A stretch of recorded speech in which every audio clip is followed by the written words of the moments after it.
बोलती पुस्तके. ज्यांना वाचनाचा नाद त्यांना बोलती पुस्तके घाली साद. आमचं चॅनल सबस्क्राईब करा आणि सबस्क्राईब करायला इतरांनाही सांगा.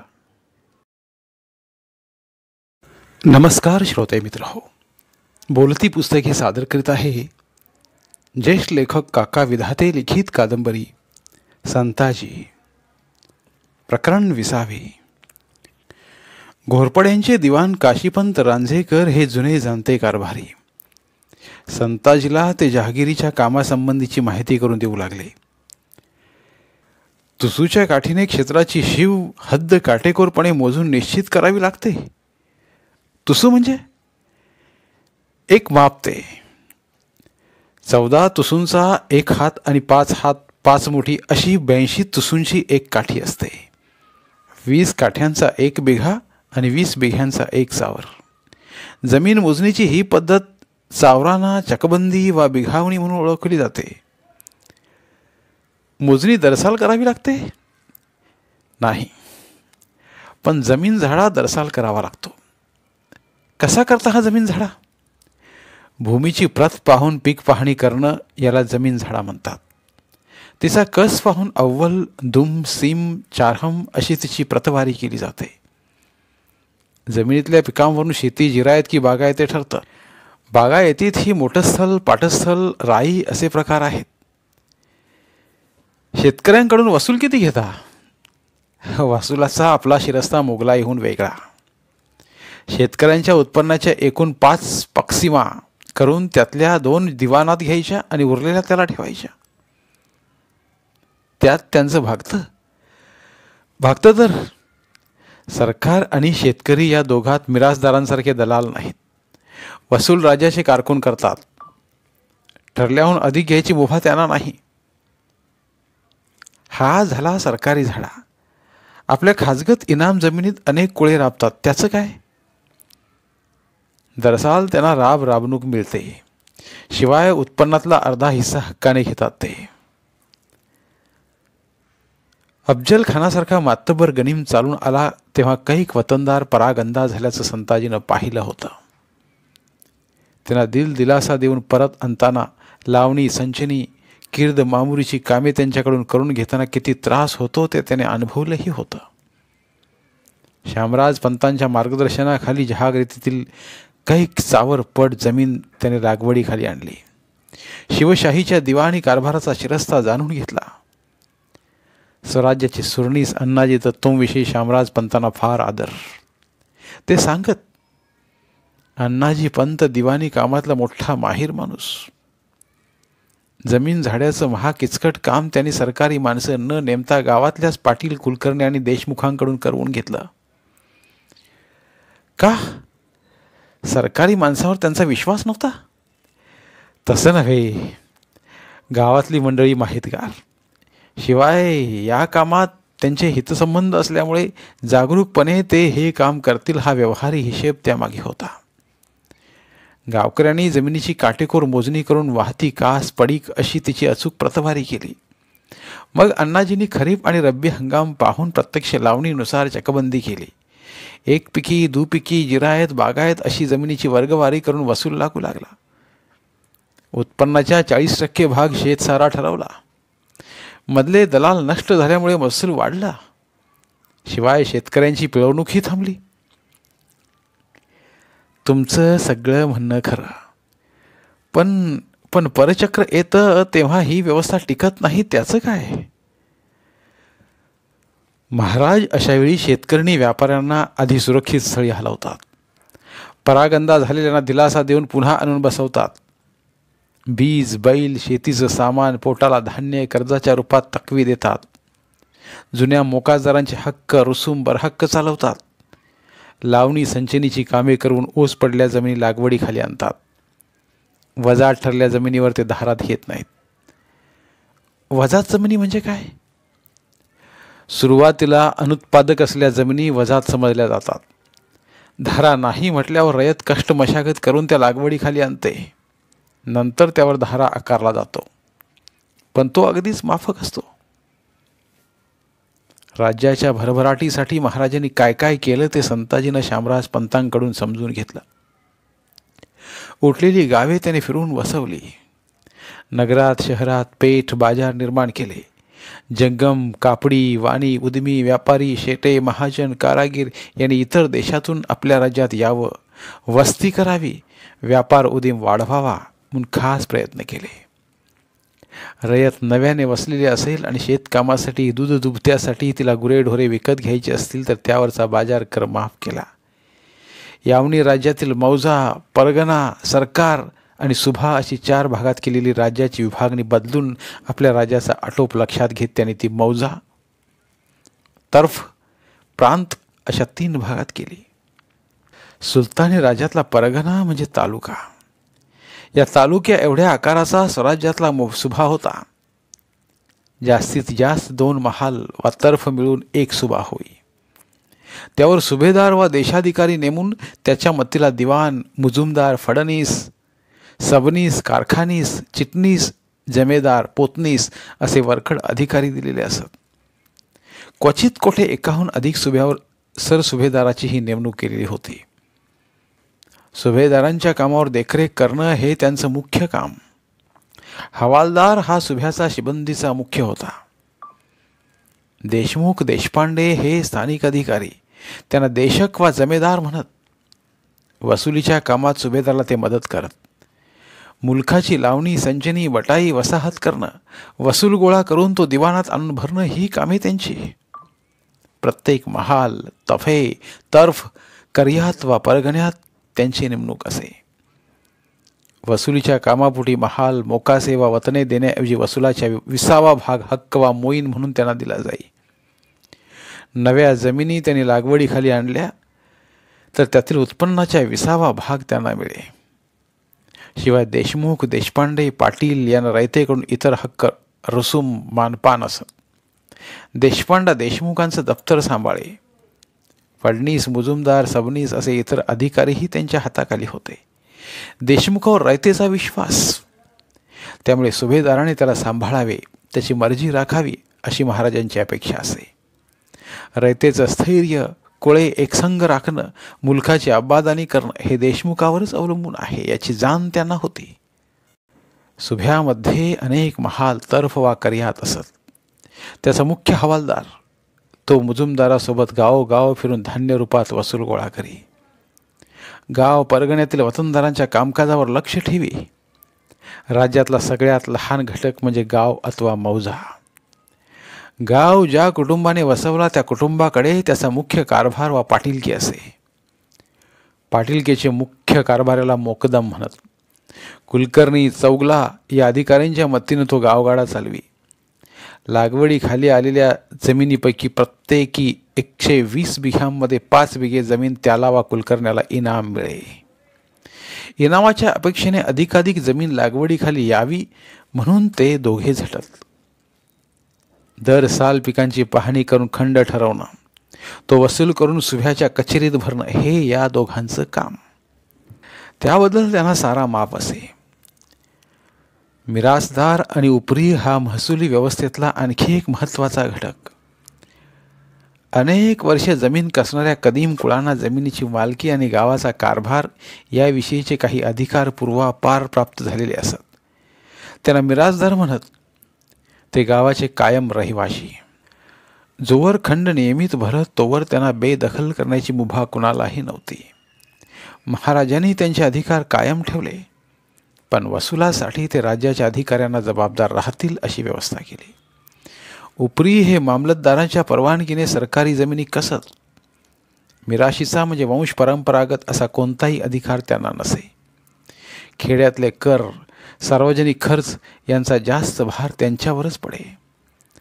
गावगाड्यात अलुतेदार बलुतेदारांचाही एक वर्ग होता. त्यांना परंपरागत मानपान हक्क मिळत. अलुतेदारांमध्ये सोनार, पोतदार, जंगम, शिंपी, कोळी, तराळ, माळी, डवरी, धडशी आणि रामोशी यांचा समावेश होई. तर बलुतेदारांमध्ये सुतार, लोहार, चांभार, महार, मांग, कुंभार, न्हावी, परीट, गुरव, मुलानी आणि जोशी या जाती आहेत. दोन्ही वर्गांना गावसभेत बसण्याचा मान होता. गावात होणाऱ्या निर्णयावर, फैसल्यावर त्यांच्या निशाण्या असत. नवी राज्यव्यवस्था निर्माण करताना पूर्वापार चालत आलेल्या समाज व्यवस्थेला महाराजांनी धक्का लावला नाही, पण प्रजेच्या हितासाठी प्रस्थापितांचे विशेष हक्क मात्र त्यांनी तगीर केले. वतनदार मोकासदारांची मनमानी मोडल्यामुळे शेतकऱ्यांची हालात सुधारली, रयत सुखावली. यावणी सत्तांशी अखंड लढा देता देता लोकांच्या भल्यासाठीही त्यांनी वेळ काढला. त्यामुळे राज्याला स्थैर्य प्राप्त झालं. जाणते लोक म्हणत, हा खरा रयतेचा राजा. एक नवी सृष्टीच त्याने निर्माण केली. हाती नग्न खडग पेलून घोडी नाचवत नवा देश पादाक्रांत करणारा उग्र सेनापती अशी महाराजांची एक प्रतिमा संताजींच्या मनात निर्माण झाली होती. शामराज पंत रांझेकरांसारख्या दिवाणी कामातल्या माहीर माणसाने शिवशाहीचं खरं अंतरंग त्याला दाखवलं.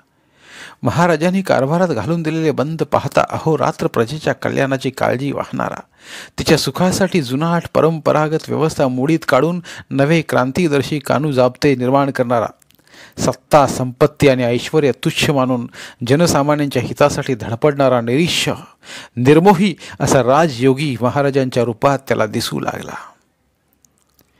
आग्र्याहून सुटून आल्यावर चढाया लढाया मुलुकगिरी बाजूला ठेवून रयतेच्या कल्याणासाठी महाराज अहोरात्र राबू लागले. संताजी आता वाढत्या अंगाचा तरुण झाला होता. सैन्यात जायची त्याला ओढ लागली होती. आईला तो सारखं सांगायचा, लष्करातल्या शिलेदारीसाठी आबांना महाराजांकडे शब्द टाकायला सांगा ना आईसाहेब. उमाबाई त्यावर सौम्य हसत. त्याला सैन्यात पाठवायची घाई त्यांना नव्हती. त्यांना लवकर त्यांचं लग्न करायचं होतं. 12व्या वर्षी मुलामुलींची लग्ने होतात. संताजीला 20वं वर्ष लागलेलं. म्हाळूजी भाळवणीला येतील तेव्हा हा विषय त्यांच्यापुढे काढायचाच असं त्याने ठरवलं. पण एक दिवस म्हाळूजींनी संताजीला विचारलं, काय दाजी, लष्करात यायचं ना तुला? होय तर, तुम्ही अगदी माझ्या मनातलं बोललात बघा आबासाहेब. चल मग आमच्यासोबत. पण एक लक्षात ठेव, पारख केल्याशिवाय महाराज कुणाला चाकरी घेत नाहीत. हवी तशी पारख करा म्हणावं, मी तयार आहे. झालं. संताजीची प्रयाणाची तयारी सुरू झाली.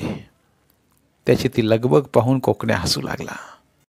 दाजी साहेब, लष्करात सरदारी मिळाल्यावर या गरिबाची याद ठेवा म्हणजे झालं. एकदा तिकडे जाऊ तर दे मला, मग बघू तू, मकाजी, रखमाजी, हरिबा सगळ्यांची सोय मी कशी लावतो ते. सगळा मामला त्याला अत्यंत सोपा वाटत होता.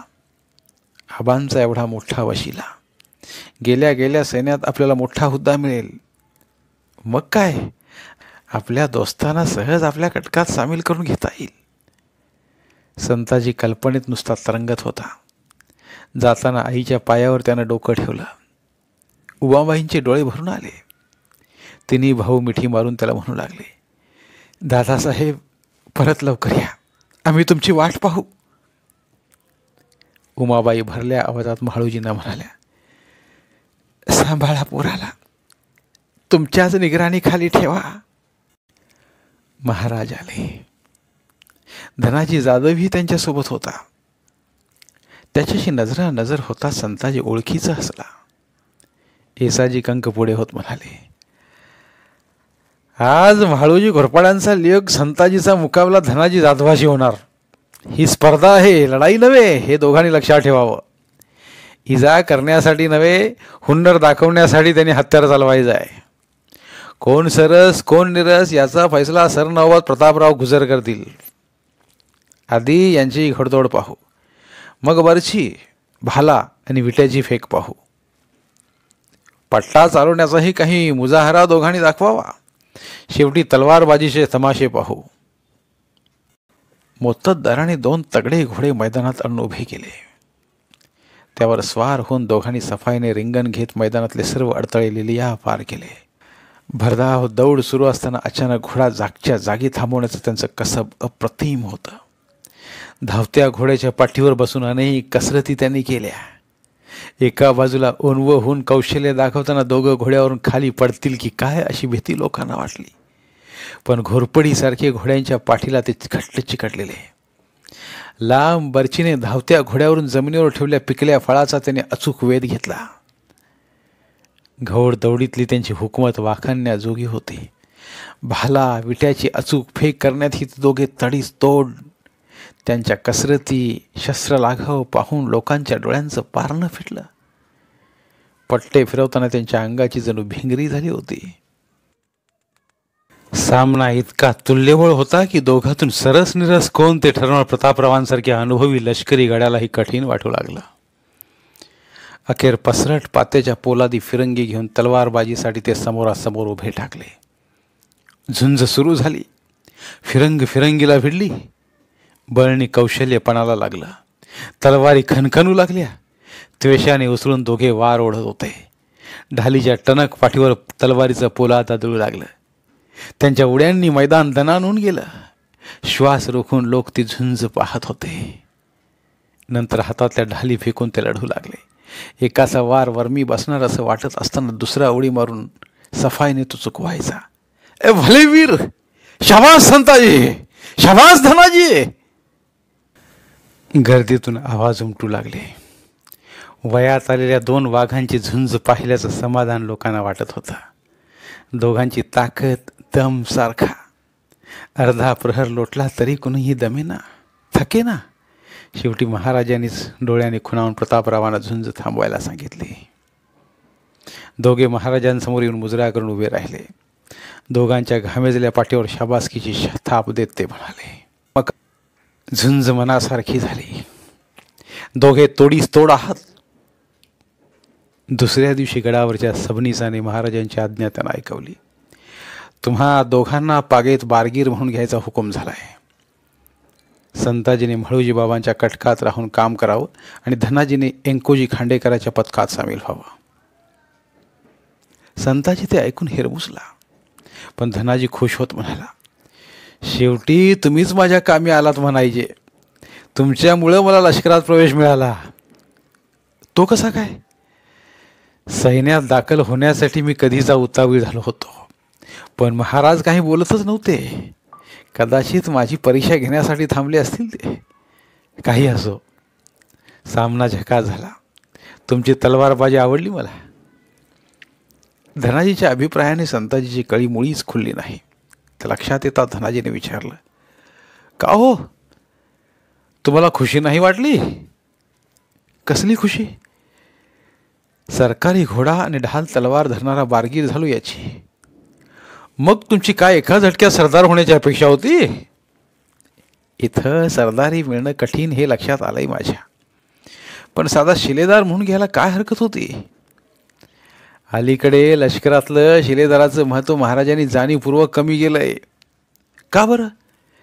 शिलेदार स्वतःच्या मालकीचा घोडाने हत्यारं घेऊन सैन्यात येतो. लढाईच्या वेळी शिपाईगिरीने सुगीच्या दिवसात शेताभातात कास्तकारी हा त्याचा नियम. तसा तो काही सरकारचा नोकर नव्हे, तो आपल्या मर्जीचा मालक. म्हणून काय झालं? सैन्याला त्याची गरज नाही की काय? सुरुवातीच्या काळात होती, आता नाही. म्हणजे आधी सैन्य लहान होतं, शिवाय लढाऊ माणसे मिळण्याची मारामार. आता मोप माणसे मिळतात. राज्य चालवण्यासाठी हुकुमाचे ताबेदार चाकर लागतात. स्वतःच्या मर्जीनुसार वागणारी माणसं नव्हे. अशा लोकांमुळे सैन्याची शिस्त बिघडते. धनाजीचा खुलासा संताजीला पटला, पण बारगीर म्हणून आपल्या सेवेची सुरुवात व्हावी हे शल्य त्याच्या मनातून काही केल्या जाईना. तो आणि धनाजी यांची लष्करी उमेदवारी एकाच वेळी सुरू झाली. एका शिनेचे असल्यामुळे त्यांच्यात मैत्री निर्माण झाली. धन्यवाद. उर्वरित कादंबरी पुढील भागात.